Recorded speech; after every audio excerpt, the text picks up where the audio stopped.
Y acabamos de escuchar Histeria de Muse, nada relacionado con lo que está pasando en el sector eléctrico, la canción nada que ver.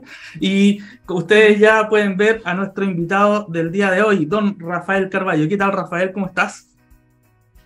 Hola Danilo, hola Vero, gusto de estar con ustedes, muchas gracias por la invitación y bueno, por supuesto parto felicitándolos por este gran programa que se comenta mucho en el sector. Muchas gracias. Buenísimo. Bienvenido, Rafaela. Hágase la luz. Oye, Danilo, ¿te tinca que cuente un poquito quién es Rafael para nuestros auditores? Vamos. Rafael Carballo es ingeniero civil electricista de la Universidad Federico Santa María y tiene además un diplomado en libre competencia de la Pontificia Universidad Católica de Chile.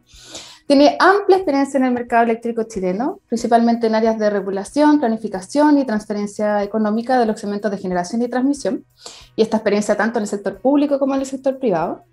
Es un profesional que se ha desempeñado en diversas áreas, como por ejemplo el área eléctrica de la Comisión Nacional de Energía. Fue además subdirector de peaje y transferencia del SEDEXIN. Fue gerente de tecnología e innovación del Coordinador Eléctrico Nacional y hoy es socio consultor de Energy. Bienvenido nuevamente, Rafael. Esa es la presentación. Vamos a hacer un disclaimer de que nosotros trabajamos juntos ahí en la gloriosa área eléctrica hace algunos años atrás y que nos conocemos hace mucho tiempo con Rafael. Perdón, yo Eh, también tengo que hacer el disclaimer. Yo también trabajé hace algunos años atrás con Rafael este es un programa entre en el amigos. sí, así que, y coordinador. Así que es un programa entre amigos, Así es. efectivamente. Bien declararlo por transparencia para quienes nos están escuchando. Rafael, hemos querido y agradecemos tu disposición a conversar con nosotros porque hemos tenido un tema bastante particular. Había algunas voces un poco subterráneas, quizás, como le llamamos de repente rumores de pasillo, pero eso de alguna manera sale a la luz con dos cartas específicamente, una del jueves 2 de octubre y otra del jueves 9 de octubre, de dos empresas que mantienen contratos de licitación y que básicamente dicen en estas cartas que le envían al Coordinador Eléctrico Nacional que se encuentran en la imposibilidad económica de continuar cumpliendo en tiempo y en forma las obligaciones que tienen con los balances de transferencia. Entonces, esto es un tema que ha causado harto ruido, que hay harta prensa, diarios que hemos estado, yo creo que incluso hemos salido más que Lula Palusa del sector eléctrico en las noticias económicas del sector. Entonces, antes de partir con el tema como tal, te queremos preguntar, como para empezar a dar las bases de esto, ¿cuál es este concepto, por ejemplo, de la cadena de pago? Y cómo la cadena de pago, porque es importante, etcétera, y cómo se puede ver afectada por acciones como las que tomaron las empresas que mandaron estas cartas al coordinador. Sí, lo primero que uno podría decir como introducción, que nuestro mercado de generación se compone a su vez por dos mercados, uno de contratos de largo plazo, donde las empresas generadoras pactan un suministro con sus clientes finales con condiciones de largo plazo, precios y cantidades. Y por otro lado, hay un mercado de corto plazo que se origina por esta operación centralizada que realiza el Coordinador Eléctrico Nacional de la operación. O sea, el coordinador, eh, considerando todo el parque generador que hay, instruye su operación desde las unidades más económicas hasta la más cara, hasta abastecer la totalidad de la demanda. Eso se llama por orden de mérito económico. Por supuesto, también cumpliendo con la seguridad que corresponde en el sistema. Eso significa que hay empresas generadoras que producen, como no deciden ellas cuánto producir, producen más de lo que necesitan para abastecer sus contratos y hay otras que producen menos. Las que producen más les llamamos excedentarias y las que producen menos de lo que necesitan se llaman deficitarias. Este mercado lo administra el coordinador y define pagos entre las empresas que son deficitarias a las excedentarias. ¿Por qué? Porque ellas vendieron un producto o parte de lo que vendieron a sus clientes no lo produjeron ellas, sino otras.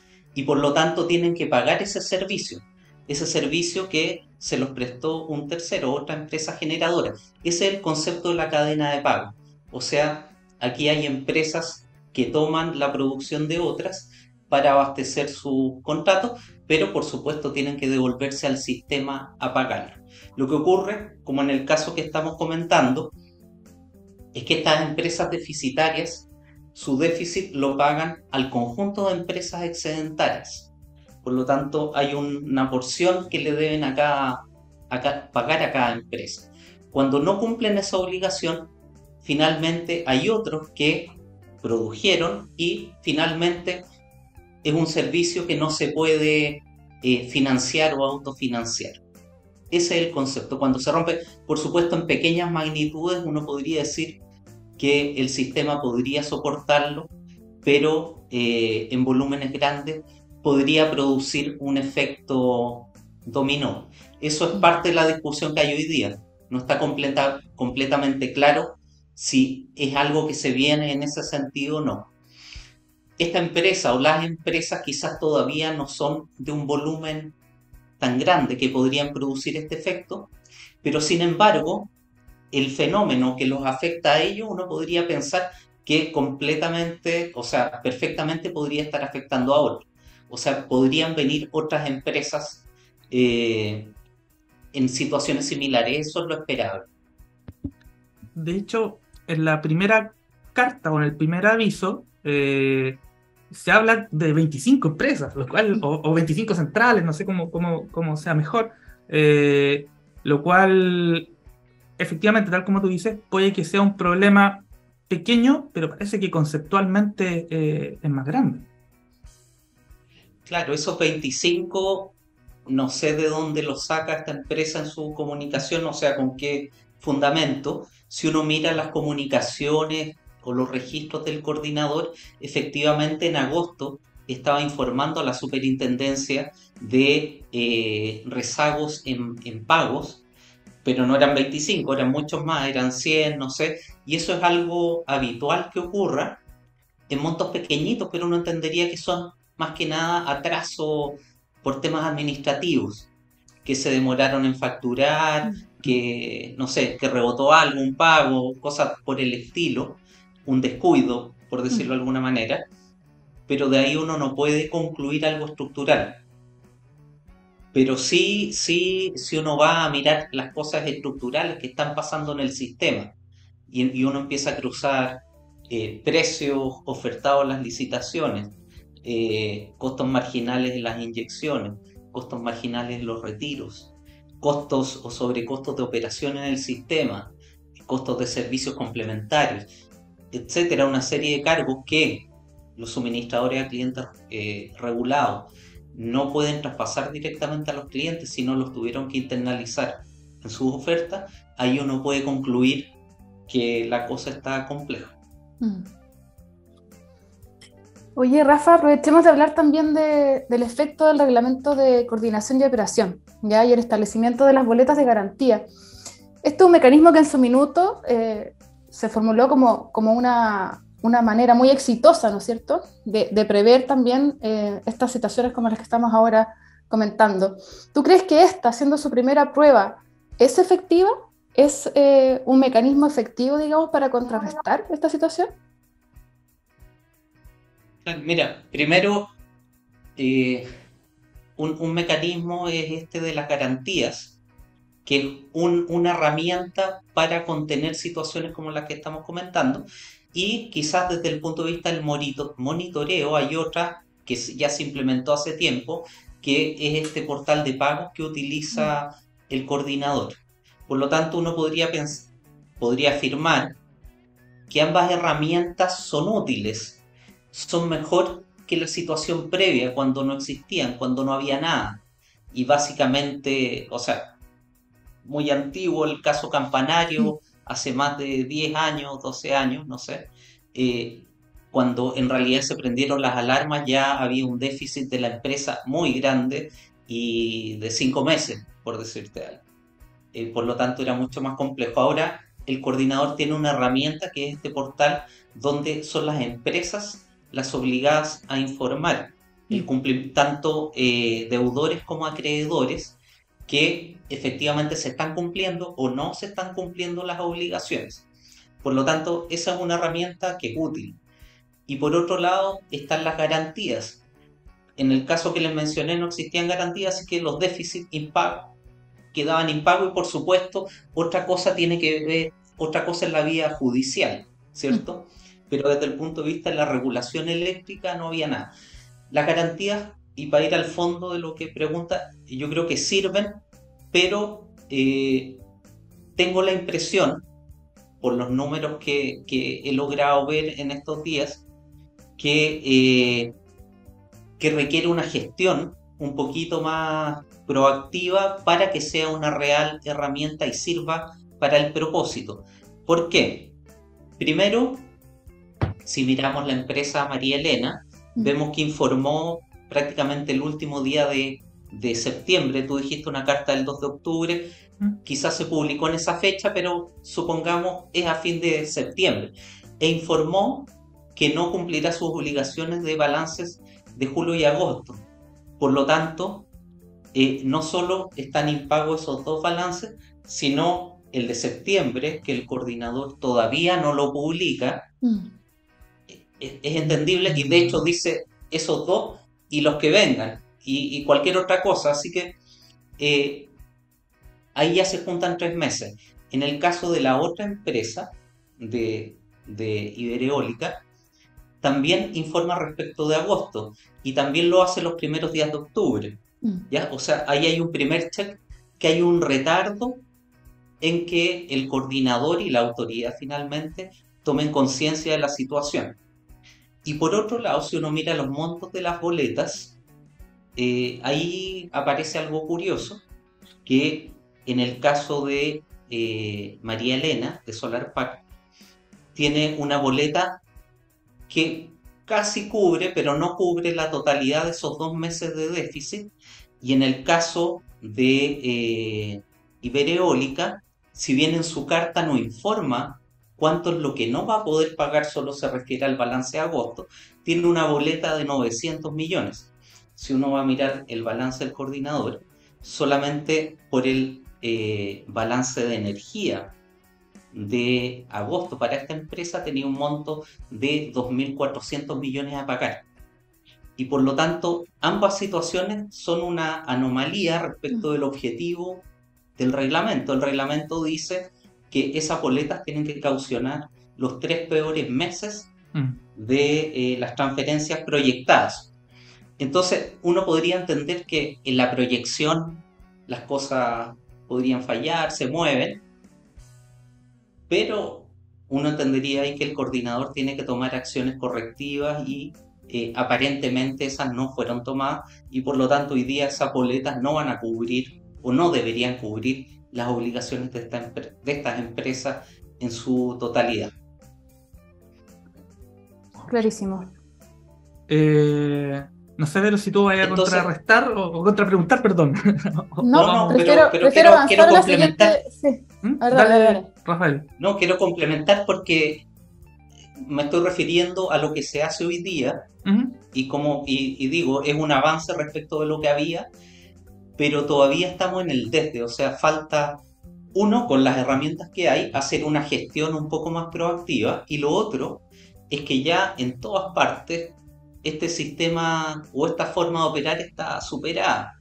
Si uno mira a otros países, incluso en Centroamérica, nosotros trabajamos harto en nuestra consultora con operadores de Centroamérica, y vemos que la fórmula de al menos tener un banco liquidador en el concepto de cámara de compensación está completamente internalizada.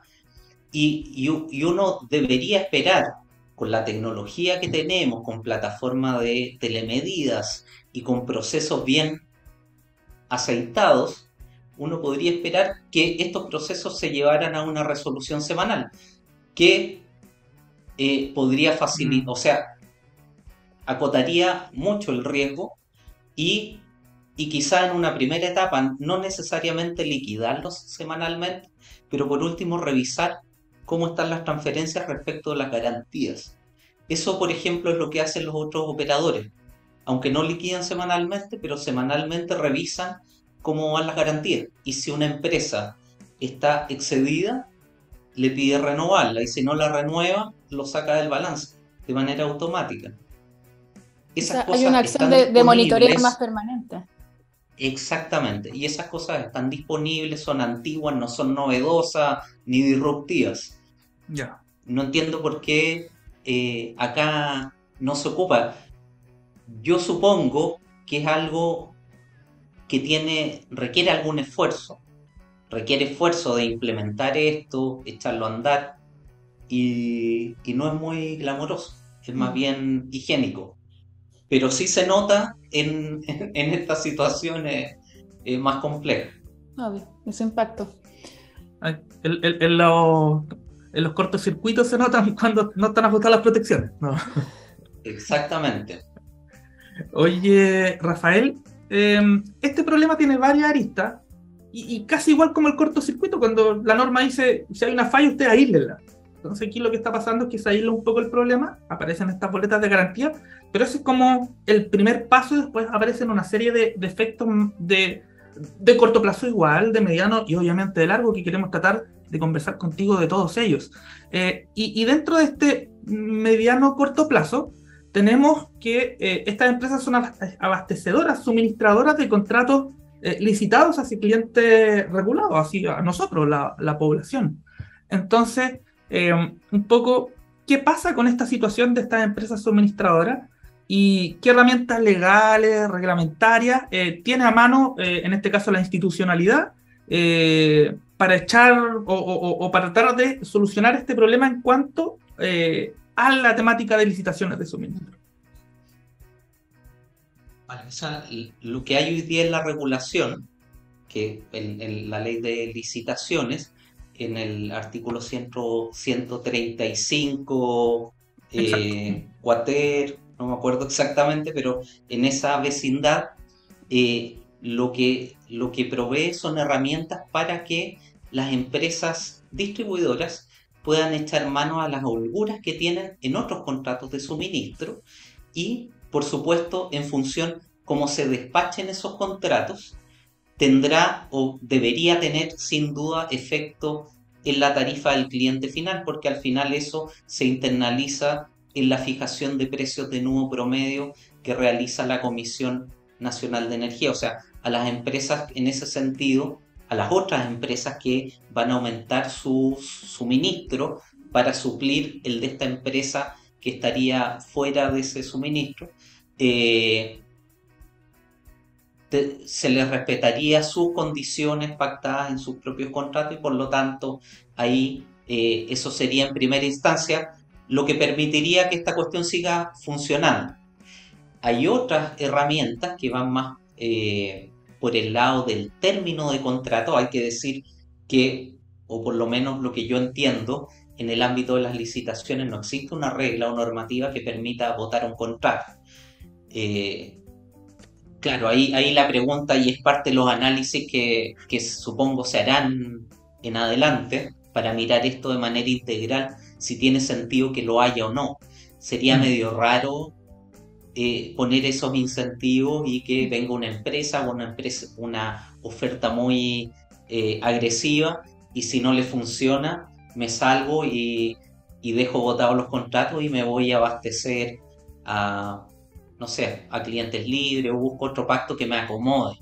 Eso sería una señal compleja y esa hoy día no existe. Lo que sí existe son la regulación que está ahí por el artículo 146 bis, que era lo de la ley Tocman, que estuvo pensado para dar continuidad de operaciones a Gas Atacama, que estaba a puertas de la quiebra en ese momento.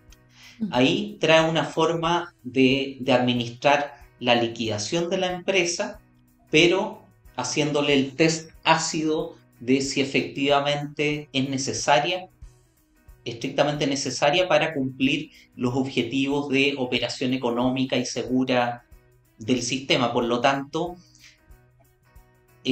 como eso no ha operado, yo lo que digo es que es algo que está por verse. ¿Qué es lo que hará primero el mandante, o sea, el titular de estos contratos es la empresa distribuidora. Y es la empresa distribuidora la que debería tomar acciones eh, para que se resguarde ¿cómo es que se llama? Se resguarde los derechos del cliente regulado, ¿ok? El bien superior del cliente regulado. Y ahí tendría que concursar también, por supuesto, la autoridad, eh, la SEC y la Comisión Nacional de Energía, como parte de ese proceso donde lo que se debería buscar, no sé si se va a dar el caso, pero así está pensada esa lógica, es que cuando se necesita que la planta siga en el sistema, es darle continuidad de operaciones a través, siendo, digamos, tomada por algún administrador temporal y liquidando la planta, pero operada, dándole continuidad de operación.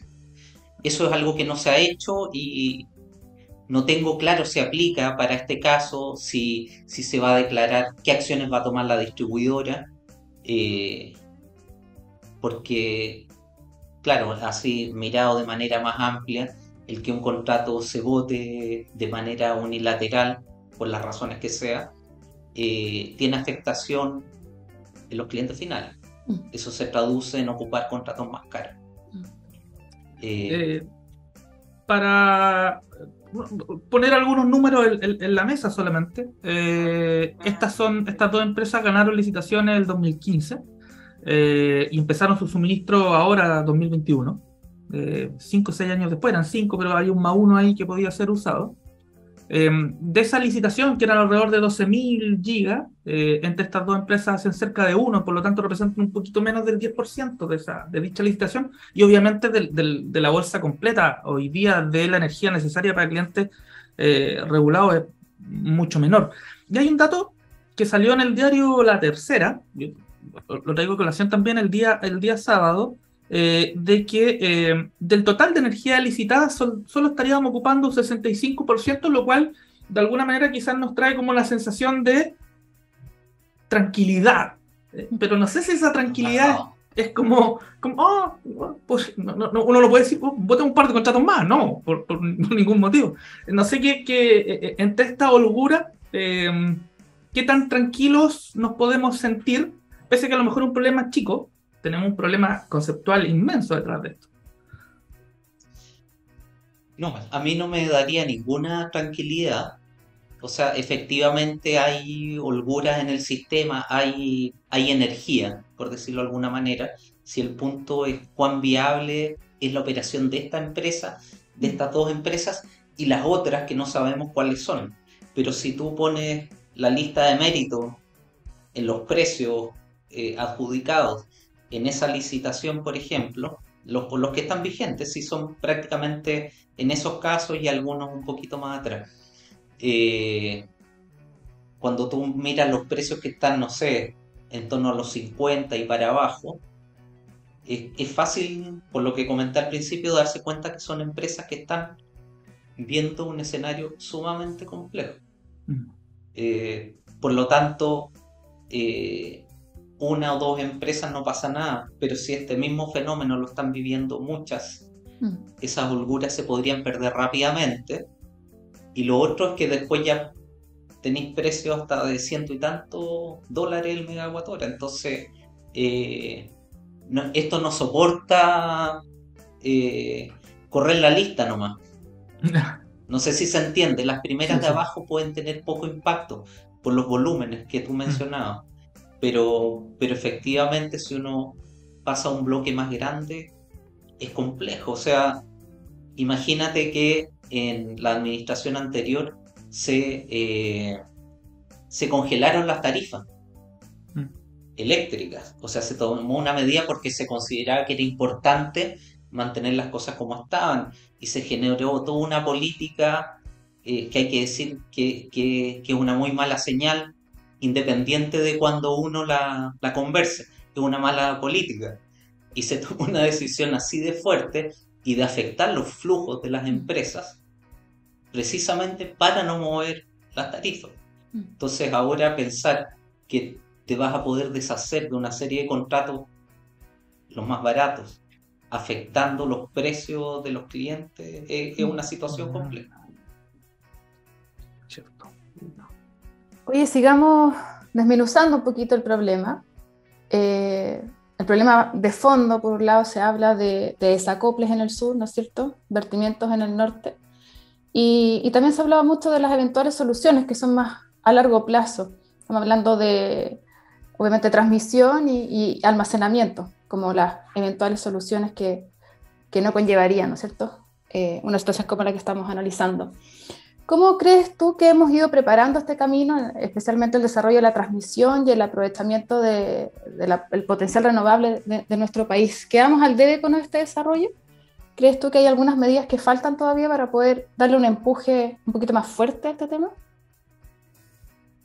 Sí, primero ahí quiero acotar que desde mi punto de vista, por supuesto, uno de los temas más fuertes o que pesa más tiene que ver con el desarrollo de la red, pero esto es mucho más complejo, tiene más elementos, un poco lo que mencionaba recién, hay ofertas o precios de licitados que están del orden de $30 el megawatt hora, y cuesta pensar cómo se solventa en un escenario actual, incluso si uno le sacara los grandes desacoples.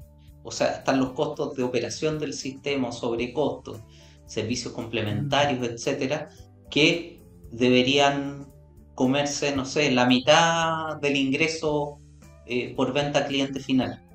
Por lo tanto, uno supone que detrás lo que hay para poder financiar también el costo de capital, hay una apuesta a una importante inframarginalidad que hoy día no existe, y todo lo contrario, es completamente al revés. Entonces,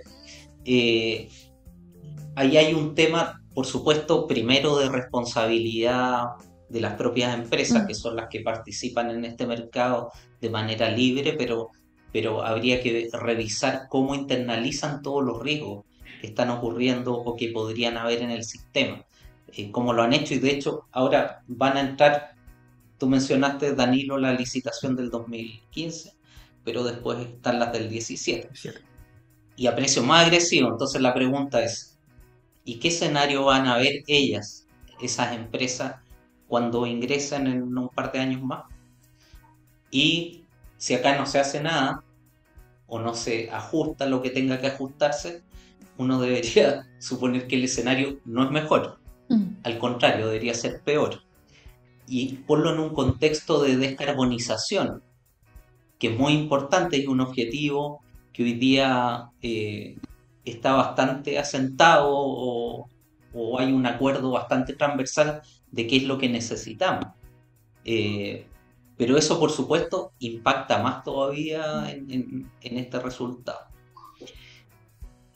Y eso como introducción. Y por supuesto, desde el punto de vista de la transmisión, yo creo que se han presentado y se están ya impulsando las obras, las más grandes, las más estructurales, el sistema en HVDC, en 500 kV, entre Quimal y Lo Aguirre, y esa es una obra muy importante, pero también tengo el convencimiento de que eso no va a ser suficiente. El sistema va mucho más rápido, y por lo tanto ahí mi conclusión es que estamos al debe, y no hay que hacer muchos análisis para darse cuenta que estamos al debe, porque da lo mismo lo que uno, cómo lo explique, pero el asunto es que el resultado es malo.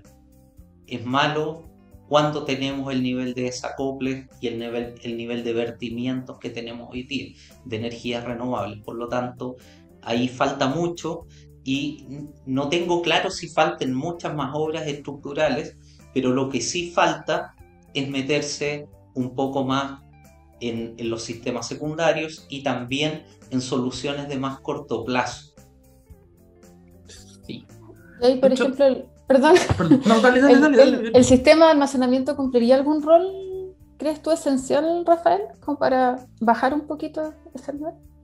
Sí, por supuesto, es parte de la flexibilidad que necesita el sistema, y el almacenamiento debería entrar a cumplir los diferentes roles o en distintas funciones en la operación del sistema. por supuesto, uno de ellos está en la transmisión y ya, por suerte, hay un primer proyecto súper ambicioso. Hay algunos que lo encuentran muy grande, etcétera, costoso, pero según mi experiencia, tengo la sensación que esa mirada de encontrar siempre costoso el sistema de transmisión sale súper cara. O sea, me acuerdo de un dicho, no un dicho, una columna de la María Isabel González de hace más de 10 años, que decía que ahorrar en transmisión era ahorrar con la leche del gato, una analogía con la economía doméstica. ¿Ah?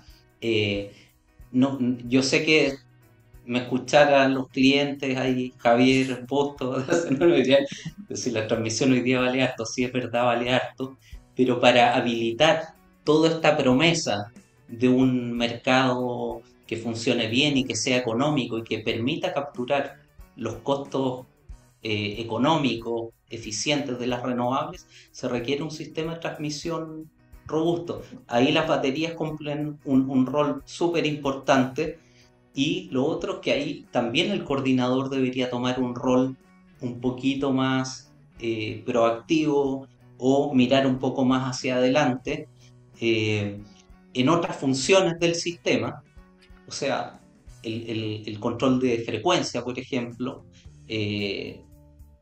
Yo no recuerdo si fue el año 2020 o 2021, contrató un estudio el coordinador para dimensionar los recursos que necesitaba precisamente para el control de frecuencia en sus distintas etapas, y había una recomendación de que ya era eficiente meter un sistema de baterías para control rápido de frecuencia de 25 megas, incluso hasta 50 megas.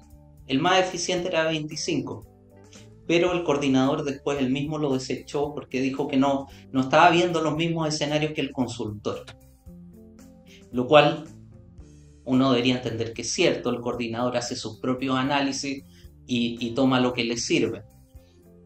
Pero ya a esta altura uno esperaría que esté metiendo tecnología al sistema y que lo esté probando en su propia operación.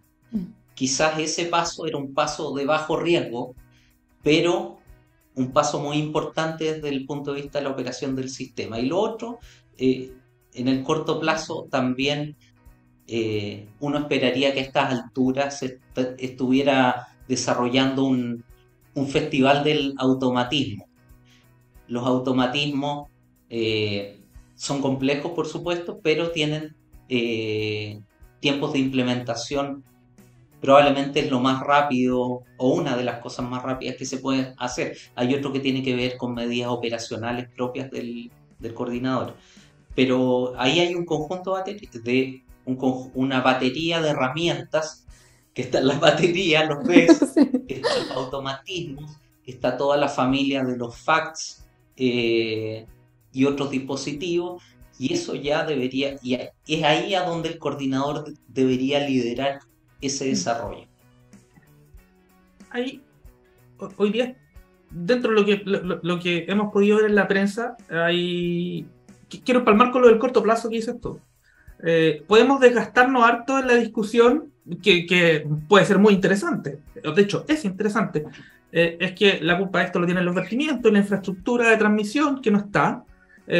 O también la otra facción que nos dice, oye, te dijeron que no te metas en una parte del sector del sistema que estaba súper congestionado, que son empresas grandes, que conocían el sistema, que a lo mejor, no sé, tuvieron mal locación, etcétera. Que eso es una discusión de por sí, pero se resuelve en este mediano o largo plazo que tú nos comentabas. Y en el corto plazo, resumo un poquito lo que nos dijiste,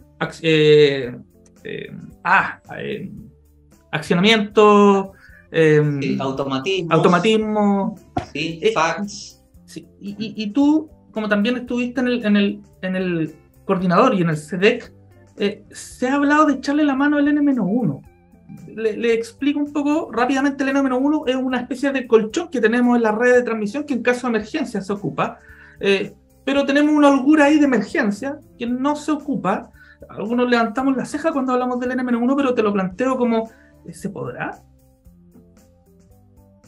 O sea, de hecho, en la normativa permite que el coordinador opere el sistema de manera ajustada en caso que lo requiera y eche mano a las capacidades, por ejemplo, de sobrecarga de los sistemas de Ujú. 15 minutos.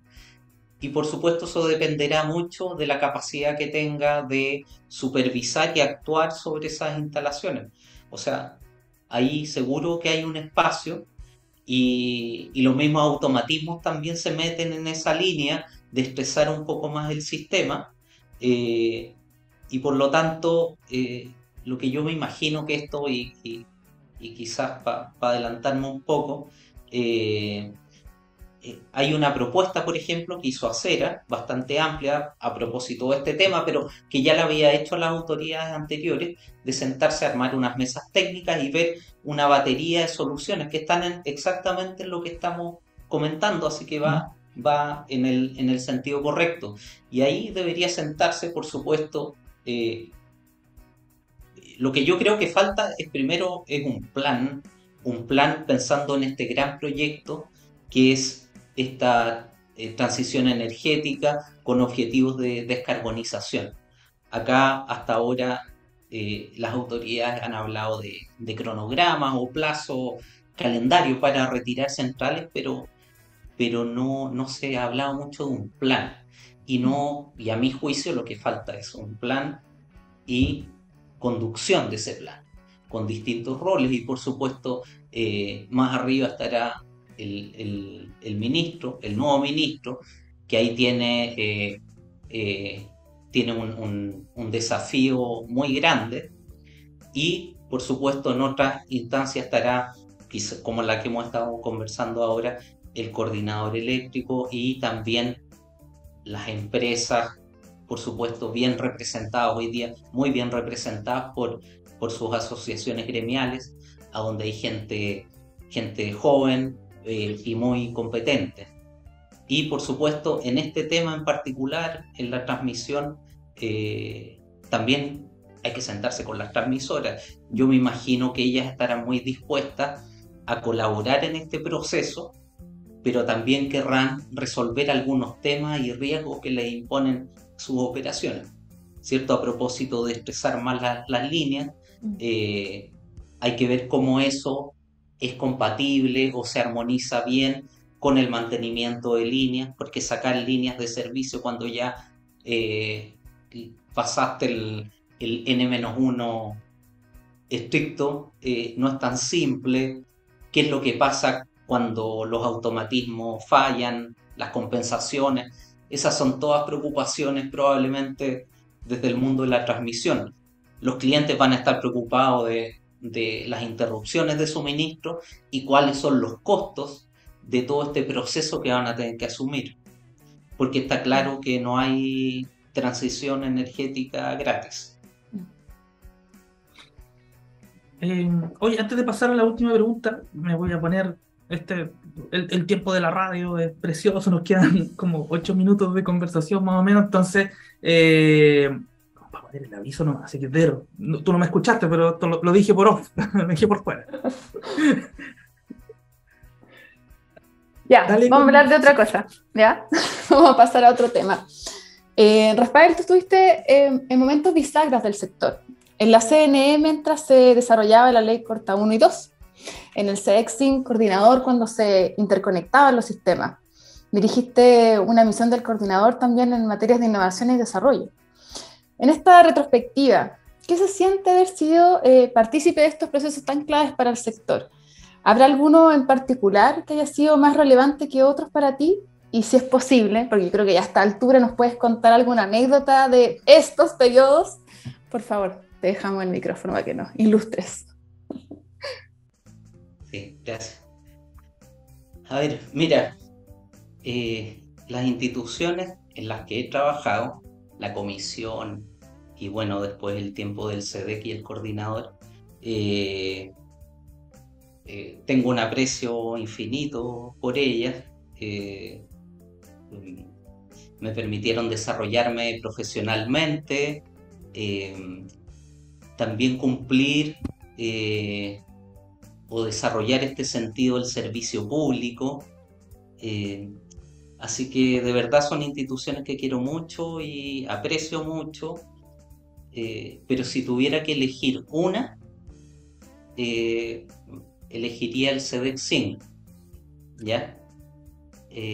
Lo siento, Dani, lo siento. Quiero explicar por qué hago una mención especial a ese organismo que ya no existe en la práctica. Hoy día parte de ese organismo está en el coordinador. Primero porque lo siento como ya un tema muy personal, fue como mi graduación profesional. Siento que me preparé mucho en la comisión y en el coordinador, en el CD, siento que fue una suerte de graduación.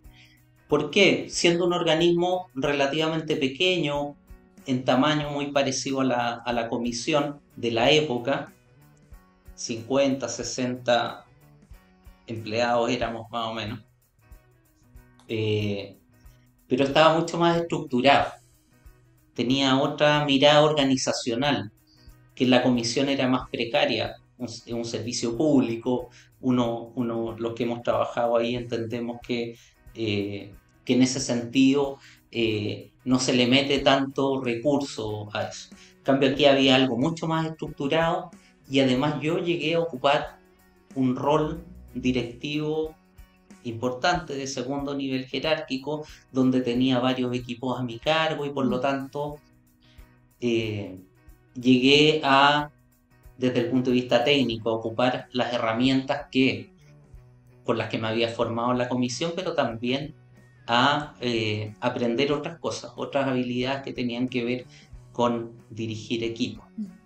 Y eso es una cosa. Y lo otro, que también me permitió seguir con esa mirada pública, de rol público, pero en un organismo con recursos.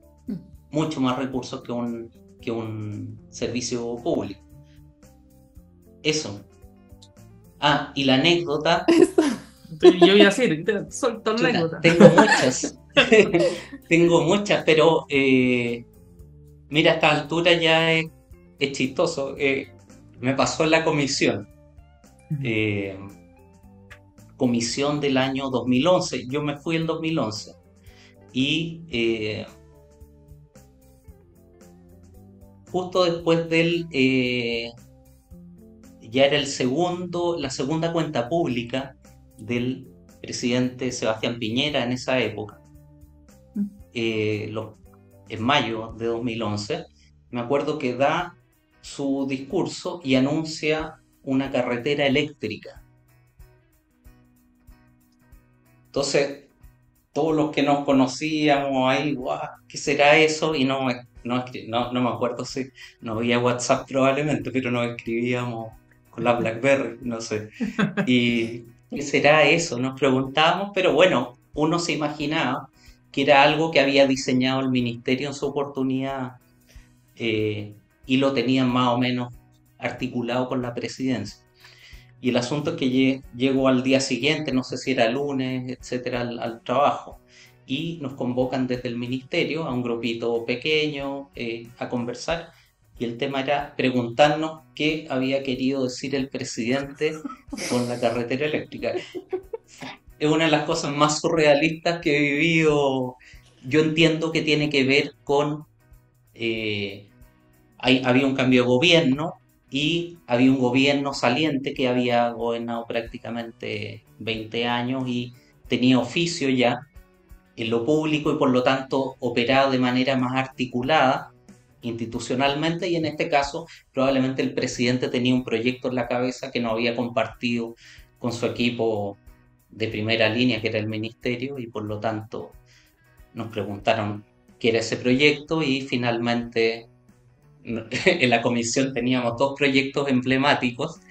Uno era el que empujamos, el equipo de planificación, a donde estaba con Enrique Farías, que era la línea Cardone-Folpay con 500, y el secretario ejecutivo estaba impulsando desde hace mucho tiempo la interconexión. Entonces nosotros dijimos, mira, eso es la carretera eléctrica. Al año siguiente yo ya no estaba, pero presentaron un proyecto de ley de transmisión que iba por el lado, era como se acercaba algo a lo que fue la ley de transmisión del año que se presentó el 2015. Sí, yo quiero hacer una pequeña pregunta, déjame por favor. Quiero que me hables un poquito de Energy, de tu consultora. Algunos guiños hiciste, veo que además es como interregional, pero cuéntanos un poquito más de ello, por favor. Me debería haber preguntado al principio porque ahí tengo error mío para contar. Bueno, partimos el año 2019 con Daniel Salazar, mi socio, con quien trabajamos, por supuesto, en la comisión, en el CEDEXIN, en el coordinador, y sumamos al equipo rápidamente, aparte de ex colaboradores del CEDEC, por supuesto, y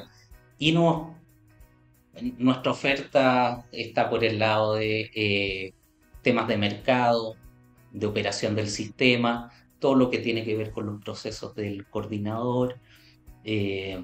Rápidamente empezamos a trabajar en Colombia algunas cosas y en Perú fuertemente y luego en Centroamérica, así que por ahí estamos moviéndonos y dándole vuelo a este proyecto que nos tiene bien entusiasmados y contentos de poder seguir aportando nuestra experiencia ahora desde nuestra consultora, que además nos da mucha libertad.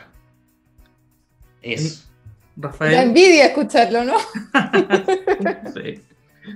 Te queremos agradecer esta hora que has estado con nosotros. Tratamos un tema bien complejo en poco tiempo y seguramente quedó harto paño por cortar. Podríamos hacer un par de especiales más con Verónica y con Sebastián del tema. Y te quiero hacer una invitación muy rápida. Si es que hay alguna cosita que quedó en el tintero, 30 segundos, a lo mejor un saludo a don Marco Mancilla. Y segundo, es que nos dejes con un tema para cerrar el capítulo. Vale, corto y preciso. Son 2 puntos. Uno, por supuesto, felicitar a Marco por su designación y espero que le vaya muy bien a él y a la Comisión Nacional de Energía. Y segundo, muy relacionado con eso, con mucho respeto y humildad, una petición, es casi una plegaria ya, para que nuestro nuevo ministro tome la conducción de este proceso que es sumamente necesaria y urgente. Y el tema que quiero poner hoy día es de uno de mis grupos favoritos, el power trio canadiense Rush, y la canción se llama Free Will, es una canción en vivo y tiene un mensaje muy potente desde el punto de vista de tomar nuestras propias decisiones. También adopta lo que está pasando en el sistema hoy día, la dejó ahí votando.